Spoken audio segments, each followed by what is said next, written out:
মা খুব ছোট্ট একটা শব্দ, কিন্তু এই ছোট্ট শব্দটার মধ্যে পৃথিবীর সমস্ত সুধা মেশানো আছে। মা মানে শক্তি আর ভক্তির আধার। গলির ধারে একটা ছোট্ট কুঁড়ে ঘরে অভি এবং তার মা বাস করত। খুব কষ্টে অভির মা তাকে একটি ইংরেজি মাধ্যম স্কুলে পড়িয়ে একজন উচ্চশিক্ষিত মানুষে পরিণত করলেন। ছোটবেলায় অভি তার বাবাকে হারায়, তাই সেই কষ্ট যাতে সে কখনোই বুঝতে না পারে, তার মা যথাসাধ্য পরিশ্রম করতেন এবং তাকে খুশি রাখার চেষ্টা করতেন। অভির মা সবসময় তার মুখের একদিক শাড়ির আঁচলে লুকিয়ে রাখতেন। অভি ছোটবেলায় একবার তার মাকে জিজ্ঞাসা করেছিল, মা তুমি তোমার মুখের একদিক ঢেকে রাখো কেন? মা উত্তর দেয়, বাবা, সে কথা তুই ঠিক সময় মতো জানতে পারবি। অভি বড় হওয়ার পর অনেক বড় একটা কোম্পানির ম্যানেজার পদে চাকরি পেল। সেই খবর শুনে অভির মায়ের চোখে জল এলো। অভি জিজ্ঞাসা করলো, মা তুমি কাঁদছো কেন? আজ তো বড় আনন্দের দিন। মা নীরবে উত্তর দিলেন, এতদিনে বুঝি আমার কষ্ট সার্থক হলো। তবে অভি তখনও জানতো না যে তার মায়ের মুখের একদিক পোড়া ছিল, যা এতদিন তিনি অভির কাছ থেকে লুকিয়ে রেখেছিলেন।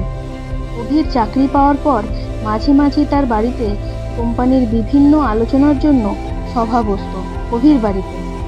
ঠিক সেই রকমই একদিন একজন অতিথিকে চা দিতে গিয়ে অভির মায়ের আঁচল সরে যায় এবং সভায় উপস্থিত সকলে ভয় পেয়ে আটকে ওঠেন অভির মায়ের মুখ দেখে।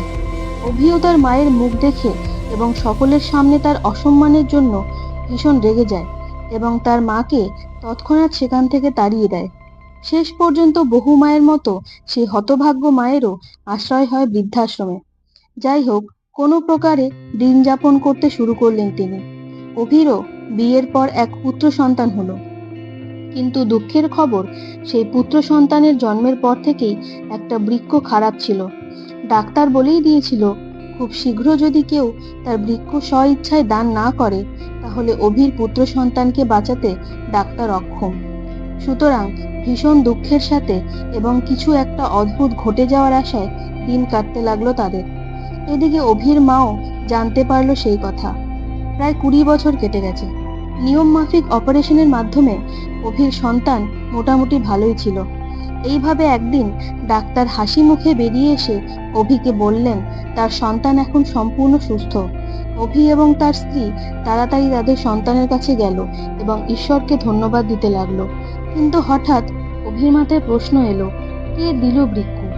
তারা তো কাউকেই খুঁজে পায়নি।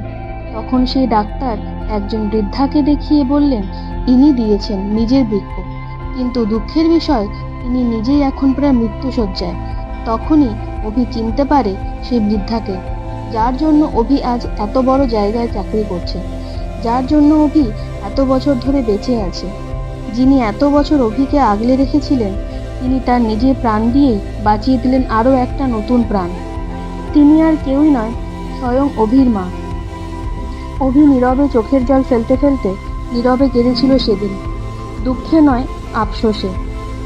মা যেমনই হোক না কেন, মায়ের ভালোবাসার সীমানা হয় না। মাকে দেখতে সুন্দর হোক বা না হোক, মা তো মাই হয়।